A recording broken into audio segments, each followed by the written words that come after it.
Mr. Secretary, you've made a number of outlandish and frankly disturbing comments both before and during your tenure as Secretary of Health and Human Services. I want to draw your attention to one of those times. In a 2024 podcast interview, you suggested that Black children on ADHD medication should be reparented. You said every Black kid is now just standardly put on Adderall, SSRI, benzos, which are known to induce violence, and that those children are going to have to go somewhere to get reparented.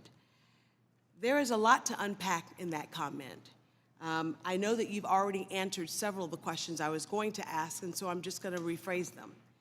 Mr. Secretary, you've already admitted that you are not board-certified physician, and you've already admitted that you did not go to medical school.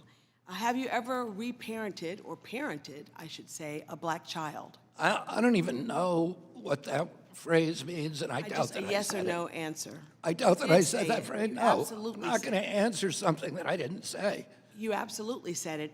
Oh, I'd like to hear the recording. So to be Because clear, it doesn't make sir, any I'm sense. I'm I gonna don't even know reclaim what my it time. means. I don't either. That's why I'm asking. And by the way, So to be of clear, you're not a 26 doctor, you have no medical degree, and you have no formal medical training. As And have- you have never as have- parented a as Black have child. 24 of the 26 suggesting that HHS government- secretaries Mr. have not had Secretary, medical This is my degrees. time. And I say to the chairman, I want to reclaim my time. So you are not a doctor, have no formal medical training, and you've never parented a Black child, and yet you are suggesting that the federal government should take Black children away from their families and reparent them and send them off to some wellness farm instead of providing them with evidence-based You're just medical making care. stuff up. I am absolutely not making this up. Mr. Secretary, in your opinion, what factors should the federal government consider when reparenting a Black child who has been on ADHD or ADD? I don't even know what you're rhetorical, sir. talking about, Congressman. I don't know what you're talking about. I don't know what reparenting disorder, even means. I don't either, but you said that. I did not say Mr. that. Secretary, for Black families in the United States, the issue of family separation is not new. Our nation has a long and painful history of separating Black children from their families. During slavery, Black children were taken from their parents and sold with no regard for their humanity. And after slavery, Black families continued to face forced separations through Jim Crow laws, discriminatory policing, and child welfare systems that too often assumed that Black parents were unfit. Even today, Black children are removed from their homes at higher rates than white children, not because of their greater harm, but because of longstanding bias and built-in institutionalism. For you to suggest that Black families are not capable of raising their own children is deeply offensive. Sir, you are the Secretary of Health and Human Services for the world's most powerful country, and your words matter.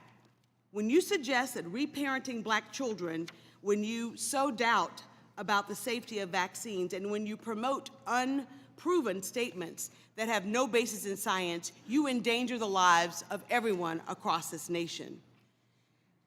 Those children have parents, and to suggest that they have to be reparented is offensive. I never Secretary, suggested that. your words matter. When those words are careless, communities pay the price. When your words are imprecise, they create confusion. And when your words are dismissive, they cause real harm.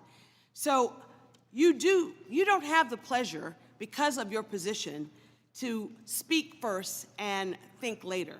Not in this job and not because of your responsibility. I expect, in 2014. And the American people expect that you choose your words with sincereness and with seriousness, the seriousness that your position demands. American lives are at stake, and it's time that you start acting like it, sir. Robert F. Kennedy cares more about human beings and health than anybody. I'm going to let him go wild on health. I'm going to let him go wild on the food. I'm going to let him go wild on medicines. And he's going to help make America healthy again.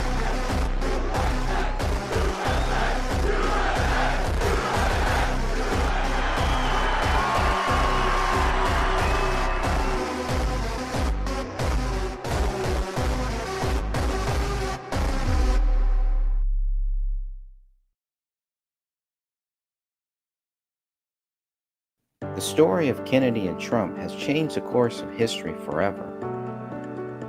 August 23, 2024 will forever be known as the day we turned the corner and took back our great nation and changed the course of history and brought hope to a free world. Join me as we relive the strange relationship between Kennedy and Trump, leading to their return to the White House to make America healthy and great again. I spent 2 years following the Kennedy and Trump campaigns. Long before the two men ever considered running for president, Kennedy sued Trump and stopped him from building a golf course near the Hudson River. After Trump won the presidency in 2016, he recruited Kennedy to look into vaccine safety issues. Kennedy was forced out the door after clashing with a man by the name of Anthony Fauci. But the assassination attempt on President Trump's life brought Kennedy and Trump closer than ever. From rivals to collaborators, from foes to friends, this is the story of Kennedy and Trump. You can download the book for free right now by going to kennedy&trump.com. That's kennedy&trump.com. My name is Greg Fernandez Jr. God bless you all. These are hard-working people like Robert F. Kennedy Jr. who came in. And he's going to help make America healthy again.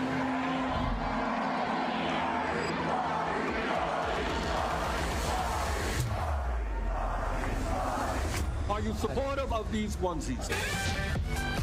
Now we're talking about doing something. Boxing champion Mike Tyson is teaming up with the MAHA movement. We're phasing out 8 common artificial food dyes. He told us to fix it, and we are now fixing it. Operation Stork Speed. President Trump has directed me to find out what is causing the autism epidemic. He is removing the CDC's recommendation for children and healthy pregnant women to get the COVID-19 vaccine. Now we're talking about doing something. Doing something. Doing something. Doing something. We've just signed 6 more waivers on SNAP. The nation's biggest retailer embracing the MAHA movement. You're now seeing reforms that have been discussed for 35 years. Your drug costs will be plummeting downward. It's called Most Favored Nation. These are massive wins for the American people.